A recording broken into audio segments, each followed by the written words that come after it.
Ang sa akin lang naman, gusto kong gabayan din kayo. Paano? Mali-mali naman kayo kung magdesisyon. Kawawa yung apo ko sa inyo. Iniisip nyo lang kasi minsan yung sarili nyo parang ako ang boses ng apo ko habang hindi niya pa nasasabi kung ano yung gusto niya.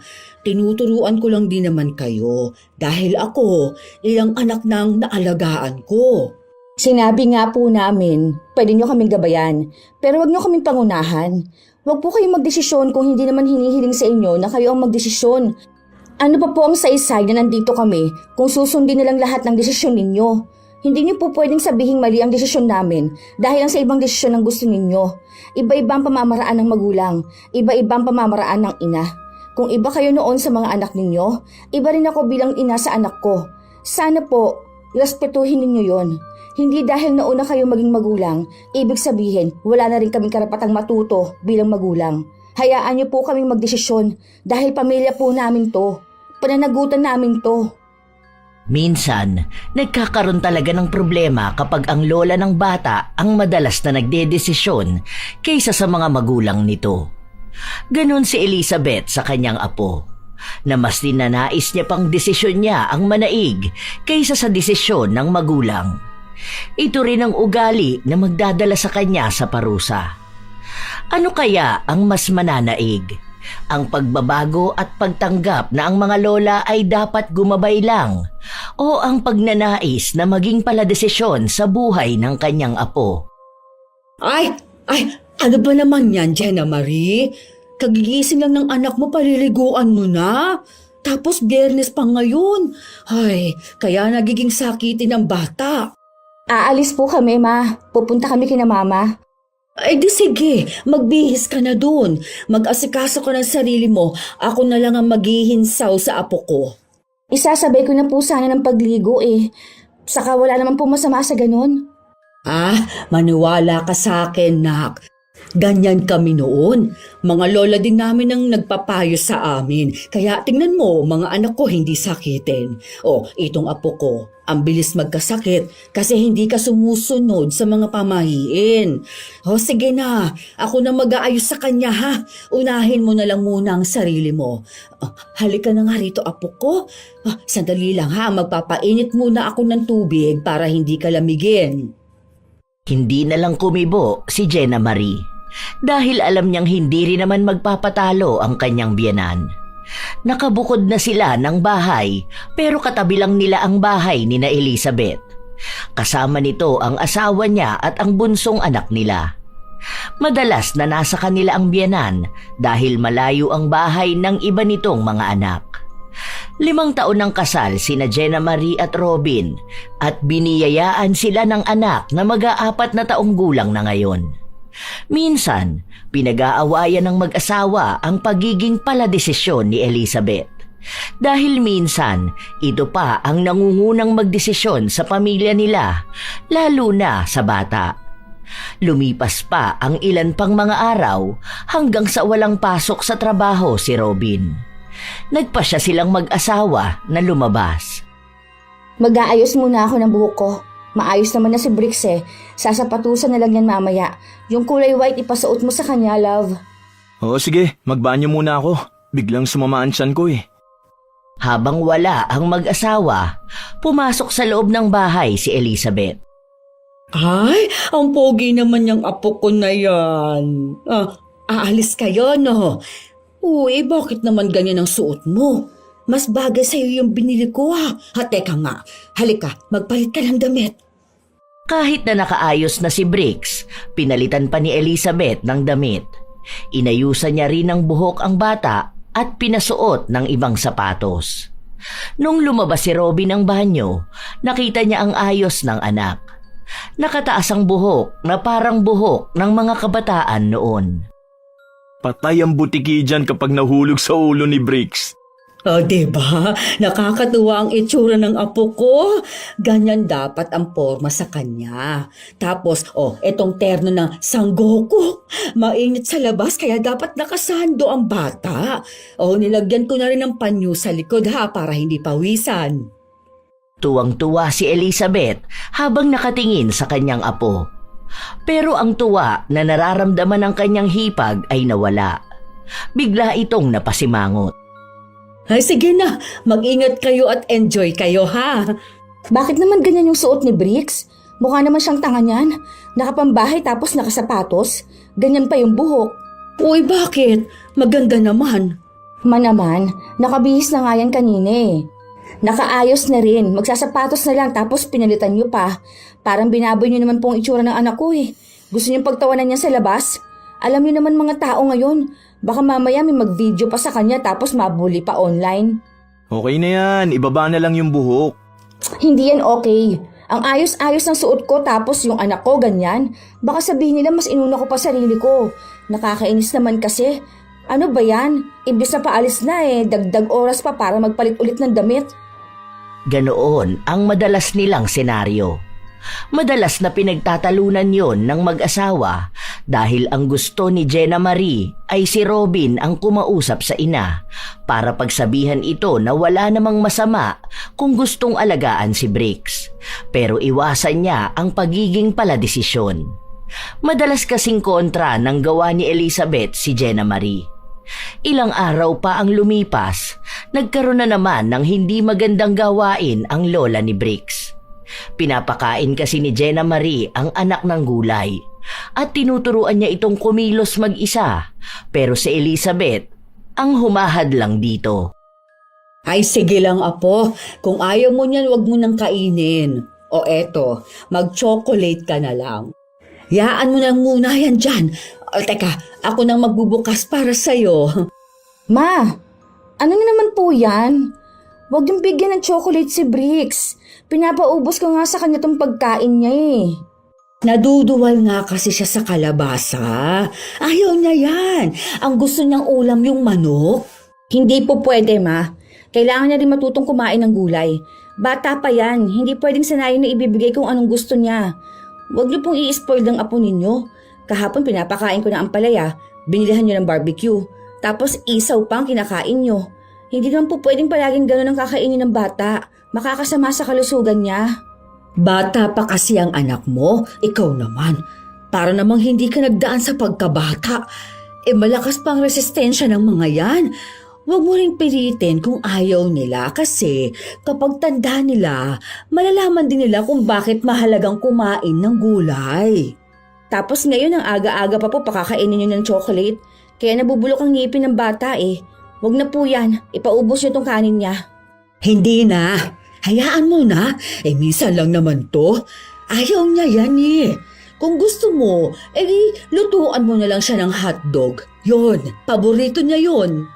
Iniwas ko nga siya sa ganun, Ma. Kasi nakakasama sa kalusugan ng bata ang pagkain ng frozen foods. Kaya nga lagi ako nagluluto para maayos ang pagkain niya eh. Itabi niyo na po muna yan. May tumawag kay Jenna Marie kaya hindi niya natutukan ang kanyang anak. May katagalan siyang may kausap sa cellphone hanggang sa kumuha ng hotdog si Elizabeth sa bahay nila kung saan doon niya dinala ang kanyang apo para kumain. Iniwan ang pagkain na handa ni Jenna Marie. Nang kinagabihan ding yon, naiinis na kinausap ni Jenna Marie ang kanyang asawa. Ilang beses ko na kasing sinabi sa'yong kausapin mo si Mama. Hindi yung ganyan na kapag gusto niya, siya talaga magdedesisyon para sa anak natin. Hindi naman pwede kasi yung parang wala na akong karapatan magdesisyon para sa anak ko. Kapag gusto kong pakainin ng gulay, iba naman yung ihahain niya. Katulad kanina, sinabi ko na huwag masyado sa hotdog dahil hindi maganda sa kalusugan. Ang tigas din ng ulo, ayoko na lang makipagtalo dahil matanda na siya. Oo, sige na. Bukas na lang. Puro ka na lang kasi bukas. Tapos hindi mo naman kinakausap. Malamang nanay mo yun. Dapat ikaw ang kumausap sa kanya. Baka magmukha na naman akong bastos kapag akong kakausap sa kanya. Kinausap ko naman na si Mama tungkol dyan eh. Sinabi ko na sa kanya na huwag pakialaman ang desisyon mo. Baka naman kasi natutuwa lang siya sa apo niya. Alam mo na, si Bricks ang malapit sa kanya eh, kaya gusto niya rin may alagaan. Hindi ko naman inilalayo sa kanyang anak ko, pero ang gusto ko lang sana maintindihan niya rin na nanay ako. Dapat mas may kakayahan ako magdesisyon para sa anak ko. Kinabukasan, sinunod naman ni Robin ang sinabi sa kanya ng asawa. Nang makausap niya ang ina, sumang-ayon naman ito na hindi na niya masyadong pakikialaman ang desisyon ni Jenna Marie. Ilang araw lang na ganon, pero balik na naman sa pagdedesisyon si Elizabeth. May araw pa nga na gusto niya siya ang masusunod pati sa oras ng pagligo ng bata. Kailangan tuwing 12:00 lang ng tanghali at huwag nang paliliguan kapag lumagpas na dahil sa paniniwala niyang hihina ang katawan ng bata kapag naligo ng hapon. Isang hapon, nilalaro ni Jenna Marie ang anak, pero may kaunting aral din. Katulad na lang sa pagkukulay nila. Tinuturuan niya ng tamang kulay at paggamit nito. Sakto naman na dumating si Elizabeth na may dalang ibang laruan. Mamaya na yan, Ma. Naglalaro na kami. Tinuturuan ko rin siya mag-trace. Naku, bata pa yung anak mo, wag mong puwersahin. Mas maganda kung hayaan mong sa buhay siya matuto. Wag mong ikulong ang apo ko rito sa bahay ninyo para lang mag-aral ng mag-aral. Hayaan mo naman siyang maglaro. Halika nga rito, Bricks. Tingnan mo to. May dalang Jolen si Lola. Mamaya na yan, Bricks. Tapusin mo muna to. Kunin mo yung color blue tapos color mo sa sky. Saan dyan ang sky? Dito, apo ko, color mo rito yan. Sadali, tulungan ko na para matapos at makapaglaro na siya. Ma, wag na. Hayaan mo siya. Paano siya matututo niyan kung ikaw ang gumagawa ng tinuturo ko sa kanya? Pinapayagan ko naman siya maglaro pero wag muna ngayon dahil tinuturuan ko pa siya. Hayaan mo na muna ang bata na mag-enjoy. Ilang taon pa lang naman yan. Pwede pa naman siya matuto kapag ipinasok mo yan sa nursery. Yun na nga po, Ma. Ipapasok na kasi namin siya next month. Kaya nga tinuturuan ko na para may alam na ang anak ko. Mamaya na lang yung laro na yan kapag tapos na niyang mag-aral. Humihikab na si Bricks. Anong oras na ba? Ay, mag-alauna na pala. Di ba ang sabi ko kapag ganitong oras patutulugin mo siya para tumangkad ang apo ko? Bukas mo na yan turuan. Patutulugin ko na siya. Dapat matuto rin siyang sumunod sa oras ng tulog niya sa tanghali. Ilang beses ko na itong sinabi, hindi ba? Akin na. Ako nang magpapatulog sa apo ko. Ligpitin mo na lang yan, ha? Wala nang nagawa pa si Jenna Marie matapos na kunin ng ginang si Bricks. Inis na inis pa siya pero hindi na niya ito pinatulan pa. Pero mukhang hindi na niya kayang pigilan ang kanyang nararamdaman kaya naghintay siya ng pagkakataon. Noong nakatulog na si Bricks, sa kanya ito kinausap. Dapat wag mo masyadong itutok sa bata ang electric fan. Wag na kayo magbukas ng aircon kung may electric fan kayo. Baka kasi sipunin ng bata kapag gising niya. Ma, baka pwede naman pong hayaan niyo akong mag-alaga sa anak ko. Kaya nga po hindi ako pinayagan ni Robin na magtrabaho dahil ang gusto niya pagtuunan ko ng pansin ng anak namin. Pero paano ko naman magagawa yun kung paladesisyon kayo palagi? Ginagabayan lang kita kasi nga halatang hindi ka marunong mag-alaga ng anak. Ako, marami na akong anak. Alam na alam ko na yan. Totoo naman po na first time mama ko. Pero paano ko matututunang maging nanay kung inaagaw ninyo sa akin yung karapatan ko na matuto? Parang mga desisyon ko para sa anak ko kinokontra ninyo. Kasi nga, mali-mali yung ginagawa mo. Kapag naman pinapayuhan kita, hindi mo naman ginagawa. Kapag sinabi ko na bawal hindi mo naman ginagawa. Tapos yung pwede sa akin, bawal naman sa'yo. Yun na nga po, Ma. Kasi po magkaiba naman po tayo Iba po ang paraan ninyo sa pagpapalaki sa anak nyo. Iba naman po ang para sa apo. Magkaiba po tayo ng generation, Ma. Kaya po sana, para iwas lang din tayo sa gulo, sana hayaan nyo akong magdesisyon para sa anak ko. Huwag niyo po akong pangunahan. Ayoko po ng away. Tumangulang si Elizabeth sa sinabi ng kanyang manugang. Pero kahit na ganon, hindi pa rin siya natigil sa pagdedesisyon. Isang araw pa, walang pasok si Robin kaya nasa loob lang ito ng bahay. Naroon din si Elizabeth, nilalaro ang kanyang apo. Sa Mabini Sunshine ko ipapasok si Bricks. Doon din mag-aaral ang pamangkin ko. Bakit doon pa? Sa Montessori mo ipasok? Hindi naman nagkakalayo ang bayad doon? Mas mura doon, ma. Ang mahal kasi sa Montessori. Parehas din naman ang may matututunan si Bricks. Saka inaalalayan ko naman dito sa bahay. Tinuturuan ko rin naman dito eh. Iisa pa lang naman ang anak ninyo. Pwede nyo na yan ipasok sa mahal na eskwelahan. Mas maganda nga kapag sa Montessori kasi nga, alam mo talaga natutok ang bata doon. 3 estudyante nga lang daw kada teacher. Yung apo nga ni Duday andoon. Ang galing na raw mag-English ng bata. Ang talino. Parehas lang din yon, ma. Kahit naman sa Mabini Sunshine, tutok din naman sa mga bata. Kapag nag-kinder naman na siya, ililipat din namin siya.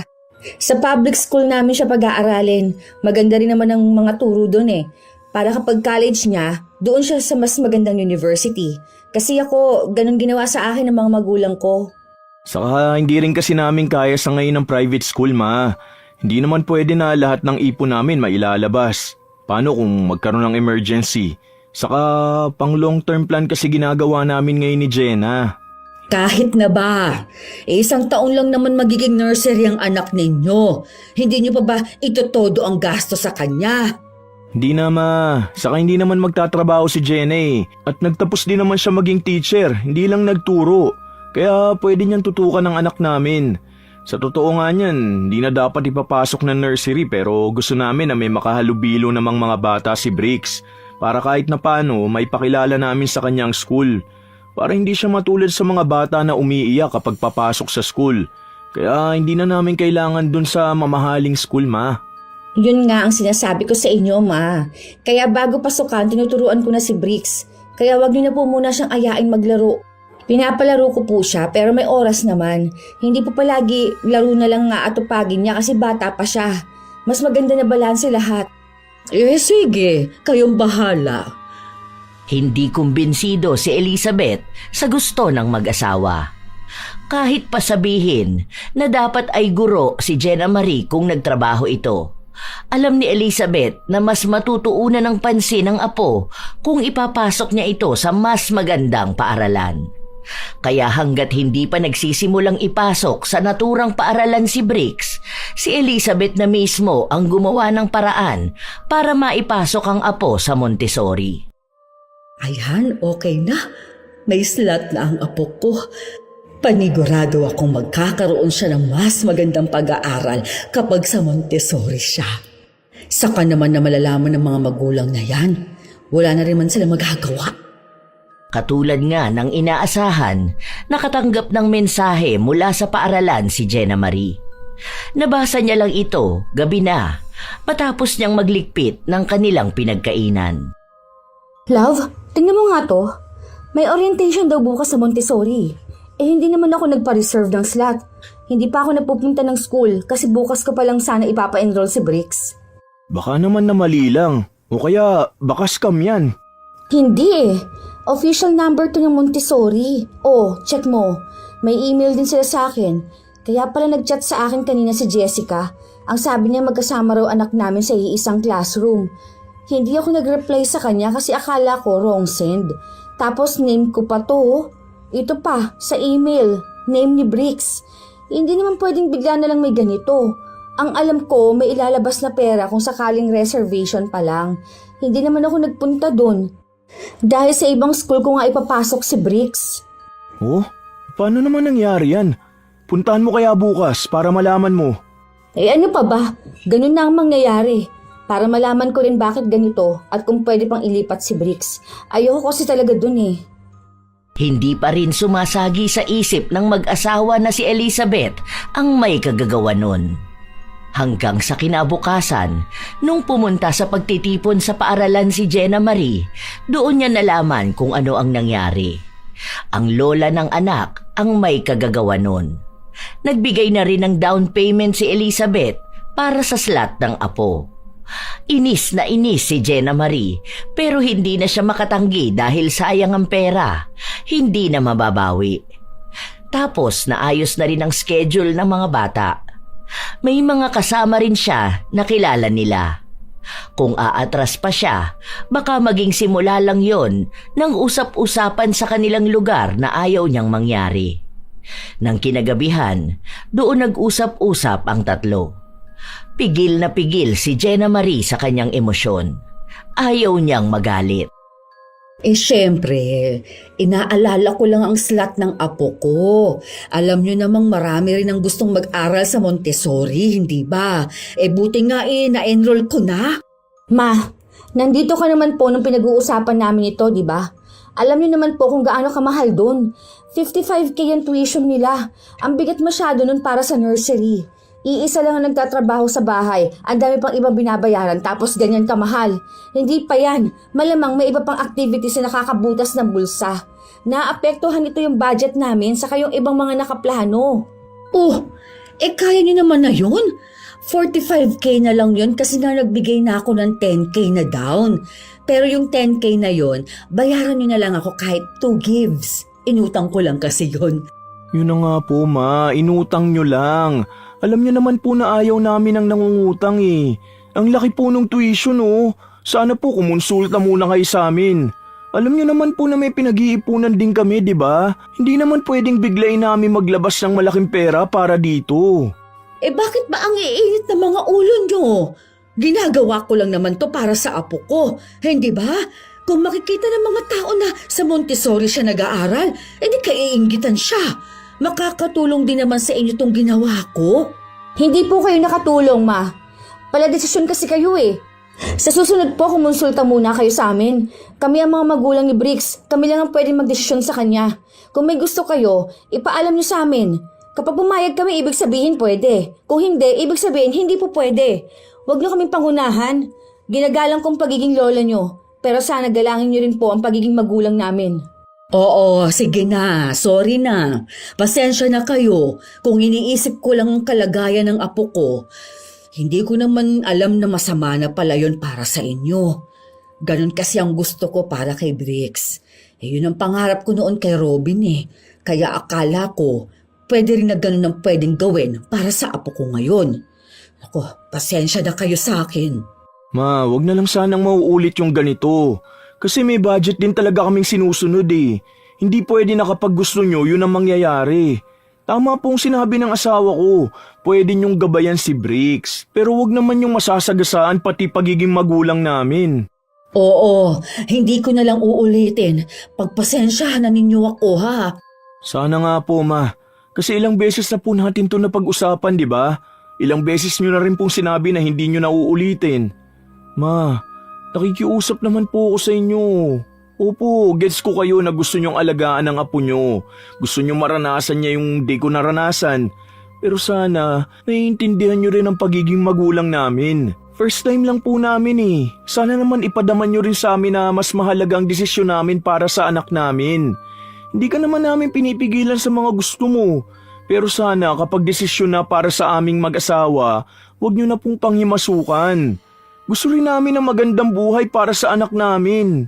Ang sa akin lang naman, gusto kong gabayan din kayo. Paano? Mali-mali naman kayo magdesisyon. Kawawa yung apo ko sa inyo. Iniisip nyo lang kasi minsan yung sarili nyo eh. Parang akong boses ng apo ko habang hindi niya pa nasasabi kung ano yung gusto niya. Tinuturuan ko lang din naman kayo dahil ako, ilang anak nang naalagaan ko. Sinabi na nga po namin, pwede nyo kaming gabayan pero wag nyo kaming pangunahan. Wag po kayong magdesisyon kung hindi naman hinihiling sa inyo na kayo ang magdesisyon.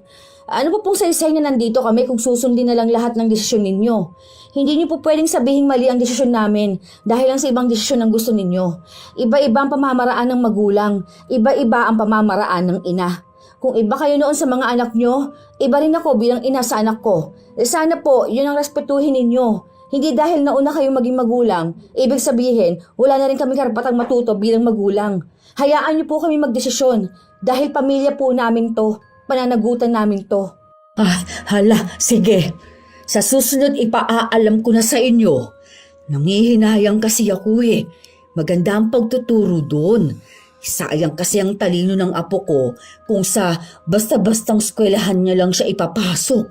Maaga pa naman naglakad yan. Ibig sabihin yan matalino. Para lang naman sa akin eh. Ibigay na ang best lalo na at nag-iisang anak pa lang naman siya. Hayaan na lang natin, love. Ano pa ba? Malamang, hahayaan na lang natin. Nandyan na eh. Sayang na yung pera kung hindi na natin makukuha. Sa susunod na lang sana makinig naman sa atin, di ba? Anak natin yan. Tayo dapat ang masusunod, hindi ibang tao. Kahit lola pa niya yan. Dapat nasa atin lagi ang karapatan. Inis na umalis si Jenna Marie sa harapan ng dalawa. Ilang araw pa ang lumipas.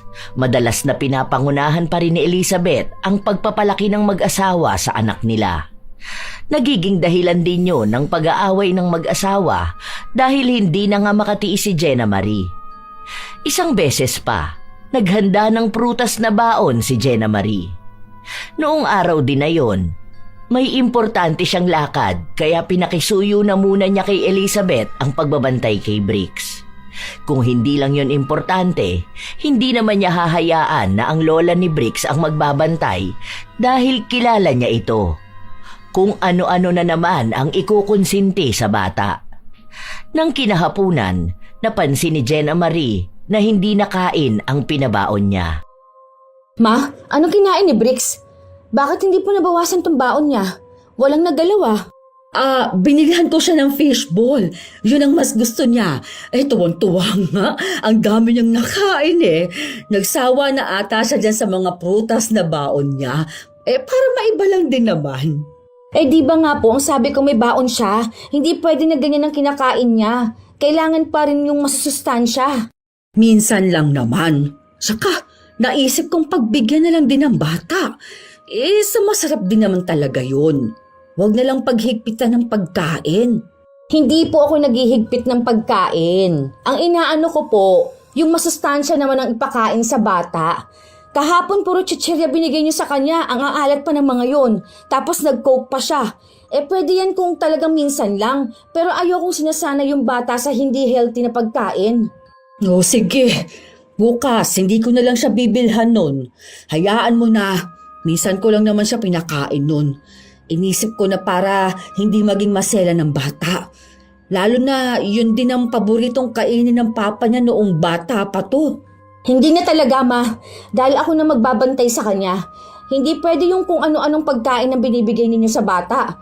Sayang lang pinapainom kong vitamins kung hindi naman healthy ang kakainin niya. Huwag niyo rin pong bibigyan ng puro juice na lang o soft drinks. Kita niyo to, pati tubig hindi niya nagalaw. Maaga magkakasakit ang anak ko eh.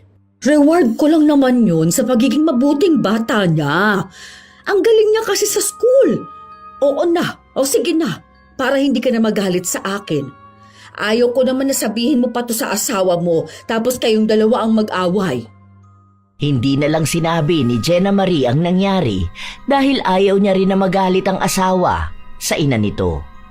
Pero kahit na ilang beses nang nangako si Elizabeth na hindi na siya magiging paladesisyon, ganun pa rin ang ginagawa niya. Minsan, hindi na niya sinasabi sa mag-asawa. Minsan naman, kusa itong nahahalata. Isang gabi, habang silang pamilya lang ang magkakasama, napag-usapan nila ang tungkol sa kaarawan ng anak. Ganun na lang, tayo-tayo na lang lumabas. Ayain ko si na mama. Siguro kahit magpa-reserve na lang tayo, no? Friday yung birthday ni Briggs eh. Pwede na tayo magdala sa classroom nila. Ilan lang naman sila doon, nasa 7 lang. Hindi naman malakas kumain yung mga bata. Tapos kapag hapon na, out mo na rin sa work. Saka tayo mag-dinner sa labas. Magpa-reserve na lang ako. Bali tayong 3, tapos 3 rin sina Mama Elizabeth. Tapos sa bahay, 2 lang sina Mama. Ayun, wala naman dyan si Lucas eh. Mag-travel yun sa Macau. Okay na yan. Saka order tayo sa Jollibee para doon sa mga bata, tapos sa teacher ni na Briggs. Sige, gamitin mo yung perang sinend ko sa account mo. Mag-half day na lang din ako nun para masamahan ko kayo magdala ng pagkain sa classroom. Ako na lang mag-order ng pagkain ng mga bata. May sasakyan naman panghatid ko sa school eh. Ikaw na magsabi sa mama mo. Sabihin mo rin yung plano natin. Baka mamaya kung ano na naman ang desisyon na gawin niya eh. Ayoko ma-stress sa mismong birthday ng anak ko, no? Baka may sarili siyang plano, tapos sa kanya nilang sasabihin kapag nandyan na. Ayoko rin magsayang ng pera. Ayan na naman tayo, ha? Linawin mo maigi sa kanya. Isa-isahin mo. Baka hindi na naman niya maintindihan dahil nga sa katandaan niya. Ipaalala mo na nakabudget na to, nakaplano na. Tayo mismo nagdesisyon. Oo, ako nang kakausap bukas. Wala pa nga, stress ka na dyan. Wala namang naging kibo si Elizabeth noong nalaman niya ang desisyon ng mag-asawa tungkol sa kaarawan ni Briggs. Ilang araw pa ang lumipas, maayos naman ang lahat. Hanggang sa nagkasakit si Jenna Marie. Masama ang pakiramdam niya noong araw na yon dahil naulanan siya. Kaya nakisuyo muna siya sa kanyang biyenan na kung pwedeng siya muna ang sumundo sa bata. Wala namang ibang naiisip na mangyayari si Jenna Marie dahil pinagsabihan niya ang biyenan na wag nang dalhin kung saan-saan ang bata at wag pakakainin ng pagkain sa labas dahil nga may nakahanda ng pagkain. Nang magkasama ang maglola, napadaan sila sa isang barbershop. Mahaba na pala ang buhok mo, Apo. Tara, pagupitan na muna natin yan para maayos ka rin sa birthday mo.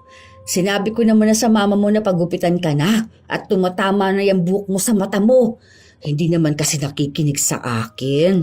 Hindi naman pwedeng pahabain ang buhok mo dahil hindi ka naman babae. Ay, halika na. Hindi nagpaalam si Elizabeth sa mag-asawa tungkol sa pagpapagupit ng buhok sa bata. Ang malalapang desisyon niya ay pinakalbo niya ito. Mas natutuwa kasi siya dahil mas malinis daw tingnan ng bata kung kalbo ito. Nagulat na lang si Jenna Marie noong nakita niya ang itsura ng anak. Mas lalong sumama ang kanyang pakiramdam. Ma naman, bakit naman ganyan? Talagang pinakalbo mo pa? Alam niyo naman na malapit ng birthday ni Briggs eh. Saka hindi nga namin pinapakalbo yan dahil nga iba yung hugis ng ulo niya. Aasarin lang yan eh. Ano ba naman yan? Ayan na naman sa panay desisyon eh. Eh hindi ba? Napansin ko kasi kanina na humahaba na ang buhok niya. Kaya ayun, nung nadaan kami sa barbershop ay naisipan kong pagupitan na lang siya. Ang sabi ko sa'yo nung nakaraan na pagupitan mo na siya, hindi mo naman ako sinunod. Dahil bukas pa siya gugupitan, ma. Tsaka hindi naman ganyan. Mas malinis ng tignan. Ang pogi kaya ni Briggs, oh. Tingnan mo, wala namang problema sa kanya. Hindi naman siya nag-angal.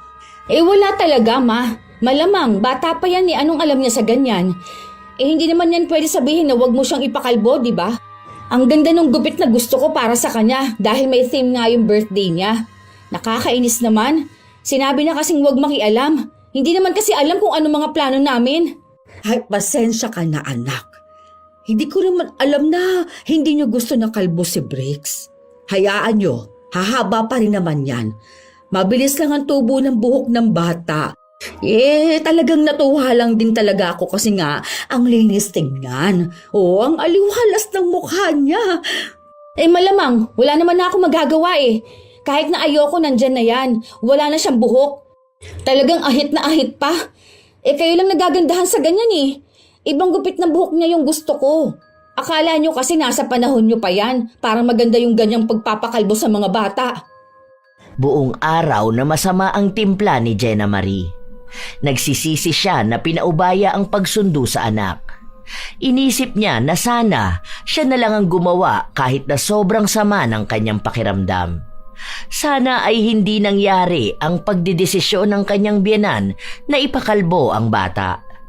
Maging si Robin ay nagulat sa itsura ng anak. Natawa pa nga siya na mas lalong kinainis ng kanyang asawa. Uy, love, galit ka pa ba? Sorry na kasi hindi ko naman alam na ma-offend ka eh. Paano ba namang hindi ako maiinis? Tingnan mo nga, kung ikaw pinagtatawanan mo sarili mong anak eh. Ayan pa lang yun oh. Baka sa susunod talaga niyan, lalo na sa birthday ni Briggs, may gagawin na naman yung mama mo. Utang na loob naman. Ipaalala mo sa kanyang desisyon para sa bata, dapat alam natin. Naiinis na ako ha, lalong sumasakit ang ulo ko. Baka sa susunod niyan, tignan mo kung ano-ano na namang desisyon niyan para kay Briggs. Bagong panganak pa lang ako, ang dami niya nang ginawa. Ay, kausapin mo talaga mama mo ha. Kung pwede kahit oras-oras mo siyang paalalahanan na huwag magdesisyon kung hindi naman kailangan. Hintayin na lang ulit nating humaba ang buhok ni Briggs para ipagupit natin na katulad ng buhok na gusto mo. Ako na lang ang magsasabi kay mama na wag niya nang pagugupitan si Briggs. Magpaalam muna siya. Dapat naman talaga nagpapaalam siya, hindi yung ganyan siya. Dapat isipin niya na apo niya lang yan, may mga magulang yan. Nakakasawa na yung kailangang ipaalala sa kanya, yung dapat alam niya. Kahit na anong sabihin ng mag-asawa, palagi talagang nagdedesisyon si Elizabeth. Hindi na lang maaway ni Jenna Marie dahil minsan iniisip niya na sa sobrang tanda na ni Elizabeth, hindi na ito makaintindi. Pero minsan, hindi niya napipigilan ang sarili na patulan ito. Hanggang sa dumating nga ang araw ng kaarawan ni Briggs. Pagpunta ni Jenna Marie sa silid-aralan, nagulat siya dahil ang daming mga bata. Nasa higit 30. Hindi niya inaasahan dahil ang alam niya ay kung ilan lang ang bilang ng mga kaklase ng anak. Nang kausapin nila ang guro, sinabi nito na si Elizabeth daw ang nagsabi sa kanya na lahat ng bata ay isama para sa kaarawan ni Briggs. Walang sinabi si Elizabeth sa kanila. Nagdesisyon ito nang hindi man lang sila inaabisuhan. Lalo na't ang dala lang nila ay bilang na pagkain. Dahil naroon naman na ang mga bata, hindi naman nila pwedeng paalisin. Kaya kahit na wala sa plano, nag-order sila ng bilang kung ilang bata ang nasa loob ng silid. Inis na inis si Jenna Marie, pero hindi niya ipinapahalata dahil gusto niyang maging maayos matapos ang selebrasyon. Nang umuwi sila, doon na lang siya sumabog. Ma, sinabi na nga po namin sa inyo kung anong plano, di ba? 1 linggo bago ang birthday ni Briggs. Alam niyo na kung anong dapat gawin pero nagdesisyon pa rin kayo. Sumang-ayon na nga kayo sa amin Tapos ang sabi mo na hindi mo na yun pakikialaman. Pero ano po to? Ano tong ginawa niyo ngayon? Pati itong araw na to hindi pinalampas. Natuwa lang naman ako, anak. Kasi naisip ko na sa school mag-celebrate si Briggs. Akala ko okay lang nakasama yung ibang bata. Ang cute naman nila, di ba? Ang daming kasama ng apo ko. Saka mga bata naman yun. Hindi masama ang loob ko kung nagpakain ako ng mga bata. Ang ikinasasama ng loob ko, pinangungunahan ninyo ang desisyon namin. Sinisira niyo palagi yung plano namin. Hindi naman yan ang unang napag-usapan Panay kayo sabi na oo, naiintindihan ninyo. Pero hindi niyo naman iniintindi. Buti sana kung sinabi niyo ng mas maaga sa amin. Hindi sana nakakahiya na ang tagal naghintay ng mga bata para sa pagkain naka-o-order lang. Ang inaano ko lang naman, nak, para maging masaya ang birthday ni Briggs. Kita mo ba kanina? Ang saya niya, di ba? May magandang alaala siya. Tapos may magandang litrato pa. Natuwa nga rin yung mga magulang ng mga bata kasi ang saya rin ng mga anak nila. Parang bigay kasiyahan na lang din sa ibang mga bata. Ma, hindi naman yan ang punto rito. Opo, hindi naman kami nanghihinayang na naglabas kami ng pera para sa pagkain ng mga bata Ang problema rito, yung desisyon nyo na biglaan. Paano kung wala kaming na-order para sa mga pasobrang bisita? Kawawa naman yung mga bata na yun. Tapos alam nyo naman na lalabas tayo. Tayo lang mismo. Tapos nag-imbita ka ng iba mong kakilala? Alam mo naman po na reservation natin para sa pamilya lang natin yun Alam nyo naman na hindi kami sanay sa malaking handaan, di ba? Kung ganito lang din naman, sana naghandaan na lang tayo dito sa bahay. Family dinner yun, ma. Nagtanong kasi sila sa akin kaya ang akala ko pwede. Pasensya na kayo. Gusto ko lang naman sama-sama tayong lahat tapos maging masaya tayo. Yun naman ang tunay na kahulugan ng pagdiriwang ng kaarawan, hindi ba? Puro na lang pasensya Wala nang ibang ginawa kundi humingi ng pasensya. Kahit na anong pakiusap, puro oo tapos gagawa pa rin ng desisyon. Nakakasawa na yung puro na lang ganito. Nakikisama na nga ng maayos, hindi pa rin maintindihan kung ano yung gusto namin. Nakapag-desisyon na nga kami. Nagkaroon pa ng ibang desisyon. Nakakainis. Padabog na pumasok si Jenna Marie sa loob ng kanilang kwarto. Habang si Elizabeth at ang anak ay naiwan sa sala. Ramdam ni Robin na galit na talaga ang kanyang asawa. Hindi lang nito mailabas ng maayos dahil baka lalo lang makasakit ang mga salitang sasabihin niya. Kaya si Robin na lang muna ang kakausap sa ina. Nagalit na naman sa akin ang asawa mo, anak. Akala ko kasi okay lang yung ganun. Alam mo naman, ako kasi ang gusto ko magkaroon ng magandang alaala ang apo ko. Sino ba namang bata ang hindi gugustuhin na maghanda sa school, hindi ba? Naalala ko nga nun yun ang pangarap mo, di ba? Kaya ngayon, yun na rin ang pinaparanas ko sa anak mo. Hindi ko naman alam na ayaw pala ng asawa mo ng ganun. Opo ma, alam ko naman po. Naiintindihan din po ni Jenna kung ano yung gusto niyong iparating. Para po sa apo niyo kaya ginagawa niyo to. Pero ma, ito pong bagay na ganito, dapat po pinagdedesisyonan ng maayos. At dapat alam din namin. Totoo naman na hindi kami galit na nagpakain kami ng mga bata. Kasi mga bata naman yun eh. Saka nakita naman namin na masaya sila. Ang sinasabi ng asawa ko, yung biglaan yung desisyon na parang wala kaming karapatan. Hindi naman kasi pwedeng tumanggi kami. Mas nakakahiya naman kung pauuwi namin yung mga bata na excited, di ba? Kasi paano kung bigla ka nga namang nagdesisyon tapos paano kung kulang yung pera namin? Magkakaroon kami ng problema kung paano namin mapapakain yung mga bata. Sana maintindihin niyo rin po yung palagi kong sinasabi. Hindi naman kayo pinipigilan na magdesisyon eh. Pero sana wag yung desisyon na matatabunan at mababaliwala yung desisyon naming mag-asawa. Lalo na kung tungkol yun sa pamilya namin. Nag-aalala lang kasi ako. Dahil hindi nyo pa naman talaga nasubukan maging magulang. Ngayon pa lang, wala pa kayong alam. Tsaka gusto ko rin naman na gumaan ang buhay ninyo sa pag-aalaga sa bata. Wala naman akong intensyon na masama para sa apo ko at para na rin sa inyo. Kung para sa amin ma, hayaan mo kami malaman kung ano yung kailangan naming malaman. Nagpapasalamat ako na nandiyan kayo at gumagabay. Pero sana hanggang sa paggabay na lang. Kasi sa ginagawa nyo ma, imbis na gumaan yung buhay namin, lalo lang pong bumibigat. Kasi iniisip pa namin kung paano re-resolbahin yung desisyon nyo na malayo sa plano namin. Kasi kaming mag-asawa may pinag-uusapan kami na para sa amin lang dalawa. Kung magugulo yun dahil sa mali-mali yung desisyon, kami yung mahihirapan. Kailangan naman namin mag-adjust. Kaya utang na loob naman para sa ikatatahimik nating lahat. Hayaan mo naman kami magdesisyon. Galangin nyo naman kung ano yung gusto namin para sa pamilya namin. Iba man to sa desisyong naiisip mo, wag mo kaming kontrahin. Dahil hindi kami natututo kung laging ikaw ang gagawa para sa amin. Hindi mawari kung nagdamdam si Elizabeth sa sinabi ng kanyang anak. Dahil halos 3 araw siyang hindi nagpunta sa bahay nila. Hindi niya dinadalaw kahit ang apo niya. Mukhang maayos naman ang lahat dahil nagkakaroon ng maayos na pagdidesisyon ng mag-asawa, lalo na sa pagdidisiplina nila sa kanilang anak. Hanggang sa isang araw, habang naglalaro sa sala si Brix at nagluluto naman sa kusina si Jenna Marie, dumating si Elizabeth. May bitbit itong maraming krayola. Apo, dali, tingnan mo to. Oh, bago yan. Oh, ang dami, di ba?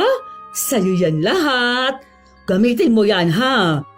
Meron din akong bagong biling sapatos para sa'yo. Oh, sukatin mo nga, dali. Ayun, kasya pa kahit paano. Oh, eto, may candy rin akong bitbit para sa'yo. Alam ko, miss mo na to. Habang nawiwili ang matanda sa kanyang apo, saka naman nagtungo ng sala si Jenna Marie. Napasimangot siya matapos na makitang may kinakain na naman ang kanyang anak. Huwag mo muna pakainin yan, ma. Paluto na yung pagkain. Baka hindi na naman kumain yan. Alam niyo naman yung batang yan, nagiging maarte kapag nandyan kayo. Kaunti lang naman to. Hayaan mo na siya. Saka ang dami naman po niyang crayons. Meron pa siyang ginagamit Kahit po sana sa kanya lang ibinigay kapag ubos na. Nasasanay po siya nagpapalit ng gamit kahit pwede pa sana magamit yung luma. Hayaan nyo na. Bata naman to. Tsaka, nag-iisang anak nyo lang naman siya.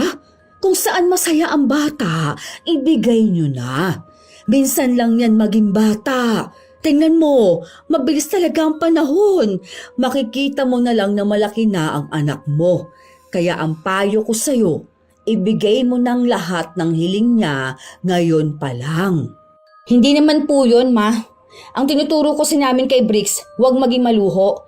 Kahit na kaya namin ibigay yung gusto niya, gusto rin namin malaman niyang hindi lahat pwedeng ibigay kaagad. Kaya nga po ayaw namin maging spoiled yan Kaso ayan naman po kayo. Sa halip na turuan niyo yung bata na maging matipid at magpahalaga sa mga gamit, pinapakita niyo na ganun lang kadali magbibili ng kung ano-ano kahit na meron pa naman siya. Ayaw naming masanay yan. Baka sa susunod yan kahit na hindi naman niya kailangan magpapabili siya. Hindi pinakinggan ng matanda ang kanyang manugang. Inabala rin ito ang pinapagawa ni Jenna Marie. Dahil doon, balik na naman sila sa magulong usapan. Balik na naman si Elizabeth sa mga desisyon niyang hindi muna tinatanong ang mag-asawa. Maliit na bagay lang yun, pero malaki ang epekto sa pagdidisiplina nila sa bata. Parang lumalabas na sa tuwing tuturuan nila si Briggs, kontra naman ang lola. Kapag gustong ipagawa ni Jenna Marie, ayaw ni Elizabeth. Kapag naman ayaw ni Jenna Marie, siya namang gusto ng biyenan. Dahil doon, naging medyo salbahe ang bata. Dahil alam niyang may lola siyang sasalo sa kanya.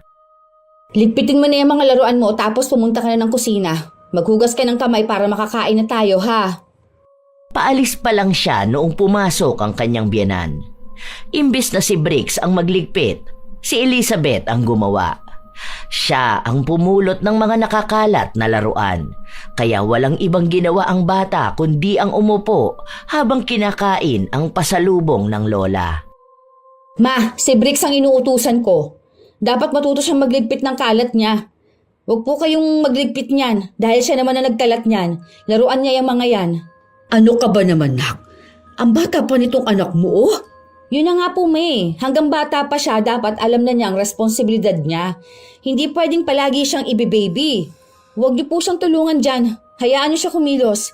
Parte po yan ang pagpapalaki ko sa kanya na hindi pwedeng aasa siya palagi sa ibang tao. Hayaan mo. Ilang taon pa lang naman yan. Matututunan niya rin naman yan kapag laki niya. Huwag mo na lang siyang pilitin kapag ganyang edad. Ang alam lang nila maglaro. Tsaka na yung mga responsibilidad kapag nakakaintindi niya talaga siya. Darating din naman ang araw na yan. 4 years old na yan, Ma. Dapat maintindihan na niya yung mga basic lang na gawain. Hindi pwedeng lagi siyang sinusundan. Masasanay yan eh.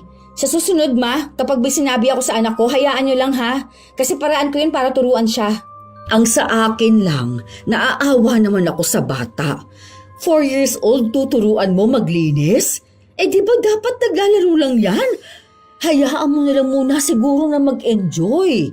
Pinsan lang yan magiging bata, anak. Huwag mo madaliin ang responsibilidad.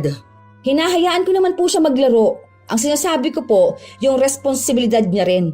Kailangan bata pa lang alam na niya. Kapag kinalat niya, dapat ligpitin na niya. Kaya nagiging salbahe yan eh. Ayokong iparinig tong mga ganitong usapan dahil ayokong makaapekto sa bata. Naguguluhan yung anak ko. Kung ano kasing gusto ko, siyang bawal nyo. Dapat pinaiintindi mo rin sa bata itong ginawa ko. Kagaganyan ninyo sa kanya. Ako mahihirapan magdisiplina dyan. Kahit na ano namang sabihin ni Jenna Marie, hindi pa rin naman makikinig ang kanyang biyenan. Ang hindi niya maintindihan, bakit ganon si Elizabeth? Samantalang ang mga magulang naman niya ay hindi sila pinakikialaman sa pagpapalaki sa anak nila. Hinahayaan sila. Kung kailangan nila ng gabay, saka lang sila magbibigay ng gabay. Pero hindi sila basta nagdedesisyon, lalo na kung hindi naman hinihingi sa kanila. Ang gusto kasi ng mga magulang ni Jenna Marie, matuto sila maging maayos na magulang para sa susunod nilang anak. Yun ang hindi maintindihan ni Elizabeth. Ilang linggo pa ang nakalipas habang nasa pagtitipon si Jenna Marie. Nalaman niya na nakaregister ang anak niya para sa palaro. Po? Bakit naman sasali ang anak ko? Ang gusto kong salihan niya sa arts dahil yun yung nakikita kong kaya at hilig niya. Sinabi na lang sa kanya na noong nakaraan pa namimilit sa kanya ang lola ni Briggs. Nagbayad na nga raw agad ito. Dahil sa inis ni Jenna Marie, binawi niya ang sinalihan ng anak. Hindi pwedeng manalo na naman ang pagdedesisyon ni Elizabeth. Dahil kapag pinagbigyan niya to, alam na niya kung ano na naman ang gagawin nito sa susunod. Malamang ay kusa na naman itong magdedesisyon. Nang makauwi sila, doon niya muling kinumpronta ang biyenan. Bakit ba mas magaling pa po kayo? Mas kilala ko po ang anak ko dahil anak ko yan. Alam ko kung ano ang hilig niya. Huwag niyong ipilit na isali sa hindi niya gusto ang bata. Opo, nandun na tayo sa lola kayo. Pero lola lang po kayo. Ako pa rin ang ina. Sa akin lumabas ang bata kaya mas alam ko kung ano ang gusto niya. Huwag ninyong lituhin ang anak ko. Ito po ang mahirap eh. Nagdedesisyon kayo tapos yung anak ko nalilito kung dapat ba niyang sundin ang lola o nanay niya. Hindi, kasi syempre naisip ko lang na yung papa niya kasi noon. Ganyan yung gusto. Sumasali nga yun ng marathon, di ba? Tapos aktibo pa yun sa mga palaro. Bilang anak na lalaki, naisip ko na siya ang susunod sa yapak ng papa niya. Masasanay rin naman siya doon, tapos magugustuhan niya. Hindi po ako papayag na pati buhay at desisyon ng anak ko mamamanduhan ninyo. Hindi porket gusto ninyo, yun na lang ang susundin. Sana alam po ninyo yan, ma. Si Robin, atleta siya, pero hindi niya pinilit ang anak namin na gawin yon. Lalo na kung kita naman na sa ibang hilig niya. Sige po, sabihin na natin na makakatulong din yun kay Bricks. Pero huwag ninyong pangunahan. Huwag kayong magdesisyon na paglaki ng anak ko sasali siya dyan sa mga naiisip ninyong kompetisyon. Ayoko ng pressure para sa kanya. Gusto kong piliin niya kung ano yung tingin niyang kaya niya at gusto niya. Hindi yung gusto ng ibang tao para sa kanya. Ako po ang ina ni Bricks. Ako lang ang may karapatan na magdesisyon para sa kinabukasan niya. Naisip ko lang naman yun. Na baka nga gusto niya sumunod sa yapak ng papa niya. Dahil kung sakali man, magagamit niya rin naman yun. Tinulungan lang naman kita. Ako kasi, yun ang nakikita ko para kay Bricks. Yung sasali ba siya sa Olympics, ganun. Malay mo, siya ang makapag-uwi ng gold para sa Pilipinas. O di magiging sikat siya. Matutupad yung pangarap ko para sa papa niya. Yan mismo yun, ma. Pinagdedesisyon ninyo ang buhay ng anak ko Kahit na wala pa naman dyan. Kung yan ang pangarap niya, malalaman ko naman yun. Pero kung hindi ko rin ipipilit sa kanya. Susuportahan ko siya sa kung ano man yung gusto niyang gawin. Hindi niya pangarap ang pangarap niyo, ma. Sana po ngayon maintindihan niyo na magkaiba tayo ng pamamaraan kung paano maging ina. Kung paano magpalaki ng anak. Sana po, wag ninyong pakialaman ang sa akin. Tapos na kayong maging ina. Hindi ako papayag na maging paladesisyon ka pa sa buhay ng anak ko dahil lang sa lola ka niya. Pasensya na po kayo ha kung bastos ako pero nakakabastos din naman ang ginagawa ninyo. Matapos nun, sinabi rin ni Jenna Marie ang naging alitan nila ng biyenan sa kanyang asawa. Ipinaliwanag niya lahat at halata sa kanyang muka na hindi na talaga siya masaya sa mga desisyong ginagawa ni Elizabeth. Pero kahit naman anong reklamo niya, wala namang nagbabago. Mas pinipilit pa rin ng matanda kung ano ang sa tingin niya ay tama. Sa susunod niyan, tingnan mo, siya na rin magdedesisyon niyan kung saan mag-aaral si Bricks, kung anong kurso ang kukunin niya at kung ano-ano pa. Sige, bukas kakausapin ko si mama. Para saan pa? Sa ilang beses naman na natin kinausap yan, di ba? Ano, may napala ba tayo? Wala naman, di ba? Kung ayaw niya magbago, wala nga magagawa kahit araw-arawin pang kausapin yan. Magdedesisyon pa rin yan base sa gusto niya. Naiinis lang ako. Gusto niya siya yung maging nanay ni Bricks Ano ako rito? Paanakan lang? Nung nakaraan, tinuturuan ko si Bricks na sumunod sa rules.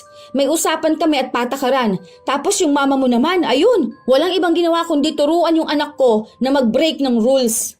Ganyan na kasi noon si mama. Pero mas malala siya ngayon sa apo niya. Yun na nga. Alam na nga natin na ganyan siya. Di ba? Siya rin nagdesisyon sa kasal natin. Hindi na lang ako kumibo dahil ayoko ng stress. Pati nga date ng kasal natin siya nagdesisyon Tapos pati design. Tapos yung mga bisita. Hindi naman ganun una natin plano pero nasira dahil sa pagiging paladesisyon niya. Akala ko doon na matatapos. Pati ba naman nung binyag at first birthday ni Bricks, siya pa rin nagdesisyon. Siya lang naging masaya nun Paano? Kasama niya mga kumare niya. Sana kasi hindi na lang tayo nagpatayo ng bahay na malapit sa kanya Hindi nga tayo nakatira sa iisang bahay. Nakaka-stress naman siya. Buti pa yung papa mo hindi nakikialam Kaya siguro lumayo ng bahay ang kapatid mo. Dahil kilala nila kung paano maging paladesisyon yung mama mo. Na-stress ka na naman. Sayang skincare mo, love. Siguro kaya ganyan lang si mama kasi nga nawiwili siya sa apo niya. Alam mo na, tumatanda na Paano, lahat na kasi kami mga malalaki na, di ba? Namimiss niya lang yung may mga bata. Pero lagi ko naman siyang pinagsasabihan Umasa na lang tayo na isang araw ma-realize niyang mali ang ginagawa niyang pagiging paladesisyon. Hindi pa rin kumbinsido si Jenna Marie sa naging usapan nilang mag-asawa. Alam niyang uulit at uulit lang ang biyenan. Hanggang sa biglang may ideya na pumasok sa kanyang utak. Naisipan niya lang na baka yun ang makakatulong sa kanya. Alam niyang masama, pero baka sa tulong ng itim na kapangyarihan, matigil ang pagdedesisyon ni Elizabeth nang wala sa oras. Noong una, umatras pa si Jenna Marie dahil nakokonsensya siya sa balak niyang gawin. Sinubukan niya ulit intindihin ang biyenan. Pero naulit na naman ang pagiging paladesisyon nito, kaya itinuloy na niya ang kanyang plano. Wala naman siyang balak na saktan si Elizabeth, pero gusto niya lang ipakita sa biyenan ang mga mali niyang ginagawa at malaking epekto ng pakikialam niya sa pamilya ng mga anak niya. Mabilis lang din yung umepekto dahil pag-uwi ni Jenna Marie, naabutan niya ang kanyang biyenan na masama ang pakiramdam. Nilalagnat daw ito, pero hindi naman siya mainit. Pero ang pakiramdam niya, mataas ang kanyang lagnat at nakakaramdam ng hilo. Inilihim din ni Jenna Marie ang kanyang ginawa, lalo pat ina ng asawa ang pinakulam niya. Nang kinagabihan na yon, napag-usapan nilang mag-asawa ang nangyayari kay Elizabeth. Alam mo naman yun si Mama, hindi naman yun nagpapadala sa ospital, di ba? Ganyan lang ang gusto niya kapag may sakit siya, yung nasa bahay lang siya nagpapahinga. Kahit nga tayo o si Bricks kapag nagkakasakit ayaw niyang dalhin sa ospital. Ewan ko ba kung bakit yung mga matatanda walang tiwala sa mga doktor? Ang sabi niya kasi lalo lang daw dadagdagan ng mga doktor ang sakit na isang tao. Ewan ko nga rin ba, pero may ginagawa kasi siyang sarili niyang pamamaraan para gumaling siya. Ang sabi niya baka raw napasma lang siya kasi nung nakaraan pawis na pawis siya tapos naulanan siya. Pero ang sabi nga namin magpa-check up na siya. Kami naman na magbabayad sa alam mo naman si Mama, kapag sinabi niya na ayaw niya talaga. Pero sana nga gumaling na siya. Nakukonsensya na si Jenna Marie sa nangyayari sa kanyang biyenan. Ilang beses pa ngang sumagi sa kanyang isipan na pagalingin na ito, pero pansin niyang hindi naman kasi ito nagbabago. Patuloy pa ring nagdedesisyon sa buhay nila kahit na may sakit ito. Hanggang sa isang araw, dulot na rin ng katandaan, hindi na gaanong makatayo at makakilos si Elizabeth. Ma, ito po yung pinamili naming grocery ni Robin para sa inyo. Mamaya po magluluto ako ng pagkain nyo. Hindi, anak. Sige, ayos lang ako. Ang intindihin mo ang anak mo. Hindi naman po pwedeng hayaan kayo. Kasi hindi po rin naman kayo maaalagaan ni Papa. Matanda na rin siya. Tapos yung bunso niya madalas na nasa school. Okay lang po kasi yung lulutuin ko naman masustansya yon. Kaya pwede po sa inyo. Kumusta na pala ang apo ko? Miss na miss ko na si Bricks. Ang pogi kong apo. Maayos naman po siya, Ma. Bali matalinong bata pa rin naman napasawahi. Mamaya po, papuntahin ko rito. Wala silang pasok bukas Tapos sakto, Sabado at Linggo. Pwede naman pong dito na muna siya. Huwag na muna. At baka mahawa lang siya ng sakit sa akin. Hindi naman po yan nakakahawa. Punta kami rito mamayang gabi ha. Dito na lang kami maghahapunan. Hindi naman maikakaila ang awang nararamdaman ni Jenna Marie sa kanyang biyenan sa kabila ng mga naging awayan nila. Aaminin niyang mabuti naman ito, sadyang may aral lang siyang nais na malaman ni Elizabeth. Ilang araw pa ang lumipas, biglang nagkasakit si Bricks. Mataas ang lagnat niya, namimilipit sa sakit ng tiyan, nanlalamig ang buong katawan at mga hindi mawaring sakit. Dinala nila sa ospital ang bata. Halos 3 araw siyang namalagi sa ospital dahil na rin sa kanyang panghihina. Hindi na alam ng mag-asawa kung ano ang kanilang gagawin. Naiiyak na nga lang si Jenna Marie, lalo na't mukhang malala ang nangyayari sa anak. Hindi kasi bumababa ang lagnat nito kahit na nasa ospital na. Ayaw niya ring magpaturok ng kung ano-anong gamot, lalo na't bata pa si Bricks. Kaya nagdesisyon sila na iuwi na muna ang anak. Hindi ko na alam kung ano pang pwedeng natin gawin, love. Ang init pa rin ni Bricks. Ayoko naman kasi na kung ano-ano yung tinuturok sa kanya Naaawa ako. Tapos may nababasa pa akong kung ano-ano sa social media. Dagdag sa stress ko. Huwag ka na masyado mag-alala. Gagaling din si Bricks. Basta ngayon, pagtuunan mo muna siya ng pansin, ha? Ang sakit na ng ulo ko kakaisip eh. Sana naman gumaling na si Bricks. Natatakot talaga akong baka lumala ang kalagayan niya eh. Talagang hindi ko kakayanin kapag may masamang nangyari sa anak natin. Ilang araw pa ang lumipas, walang nagbago. Madalas na nakahiga lang si Bricks. Para siyang lantang gulay. Madalas na malamig ang pawis. Umiiyak din ang bata kahit na 10 oras ng gabi, lalo na kapag sumakit ang kanyang ulo. Isang hapon, habang nasa kusina si Jenna Marie, kinuha ni Elizabeth ang kanyang apo. Hinang-hina silang dalawa, pero dinala ng matanda si Brick sa kanilang bahay. Doon siya gumawa ng sarili niyang paraan para gamutin ang bata. Hindi na muna niya ipinaalam sa ina nito dahil alam niyang tututol lang si Jenna Marie. Ipinasok niya ang apo sa loob ng kwarto niya kung saan siya naghanda ng mga gamit para sa pagsusuob nito. Halos 1 oras silang dalawa lang ang nasa loob. Nasa labas na rin ng kwarto si Jenna Marie at kanina pa siya tawag ng tawag, pero ang sabi lang ni Elizabeth na bawal pa magbukas ng kwarto at baka mapasukan ng hangin at malamigan si Bricks. Nang maging maayos na ang lahat, sakalang binuksan ni Elizabeth ang pinto. Nakabihis na rin ng bagong damit ang apo dahil kanina pa siya basa ng pawis dahil sa ginawa nilang suob. Naman, alam niyo na nga na may sakit si Bricks, kinuha niyo pa. Nangihina na nga yung bata eh. Ano na naman po ba itong desisyon niyo na to? Mapapahamak lang kayong dalawa eh. Napasma kasi ata itong anak mo. Sinuob ko na siya. Huwag muna sa electric fan o sa aircon ha. Baka mapasukan ng lamig. Maligamgam na tubig din ang ipainom mo sa kanya. Tapos tuwing umaga, maglaga ka ng luya. Sa susunod kasi, ang sabi ko sa'yo, kapag pinawisan ang bata o pagod na pagod, huwag mo munang paliliguin. Hindi ka kasi nakikinig sa akin. Bukas ulit, isuob mo si Bricks. Dapat doon sa loob ng kwarto na walang hangin pumapasok. Ha? Makinig ka sa akin. Hindi ito basta pagdedesisyon ko lang dahil makakatulong ito sa apo ko para gumaling siya. Hindi na nakaapila pa si Jenna Marie. Hindi siya naniniwala sa pasma o sa mga suob dahil hindi naman niya yun ginawa noon. Pero pinagbigyan na lang niya ang sinabi ng kanyang biyenan. Hanggang sa napansin niyang gumaganda na ang kalagayan ni Bricks. Doon na rin niya napagtanto na tama ang ginawa ni Elizabeth. Sadyang hindi lang siya naniwala kaagad. Doon na rin pumasok ang pagtatanto niya sa mga naitulong sa kanya ng biyenan. Doon na siya mas lalong nalinawan. Pinuntahan niya si Elizabeth na hinang-hina sa loob ng kwarto nito.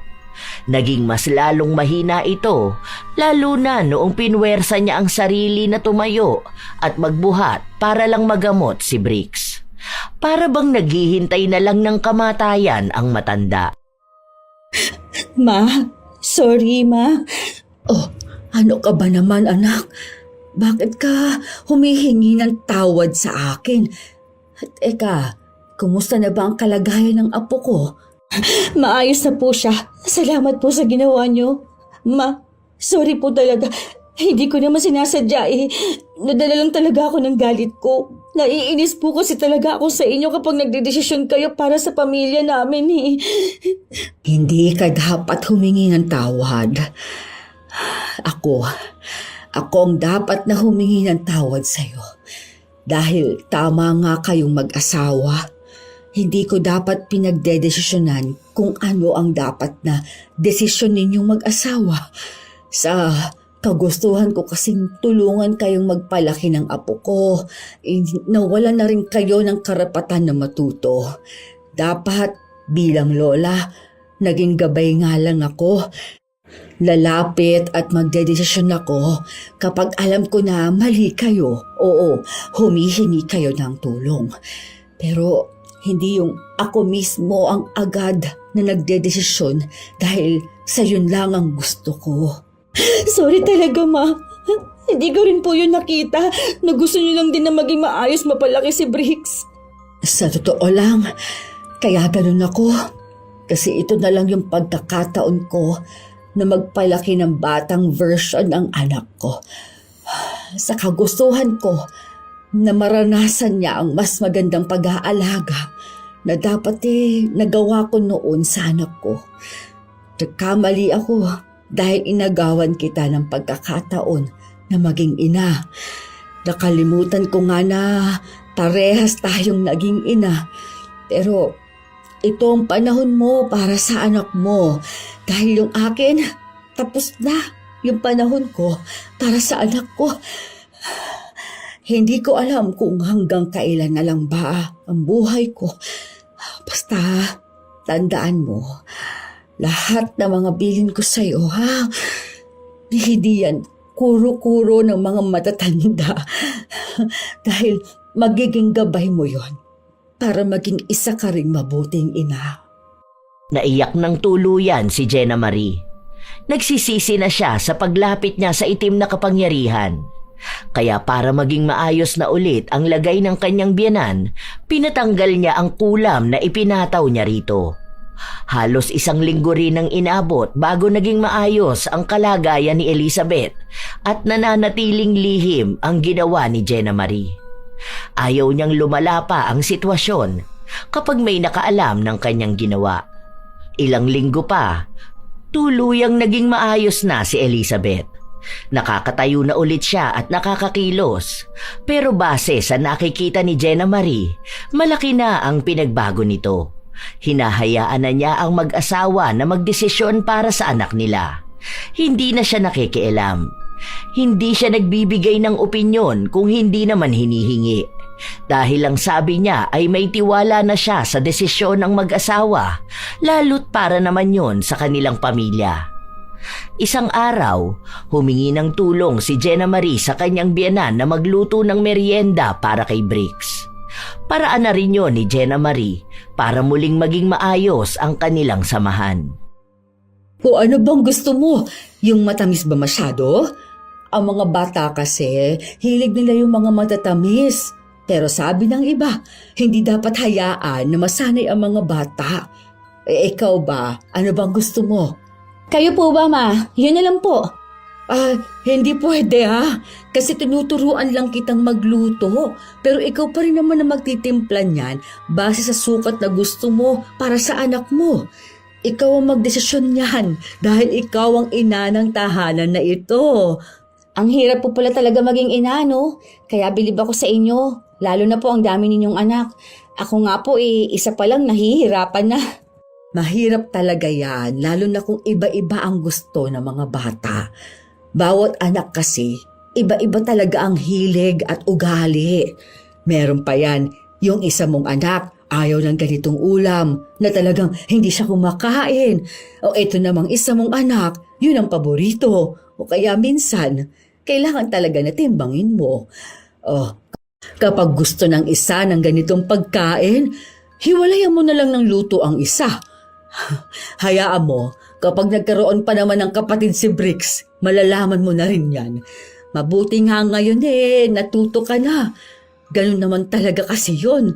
Tayong mga ina, hindi natatapos ang pag-aaral natin ng mga bagong bagay para sa mga anak natin.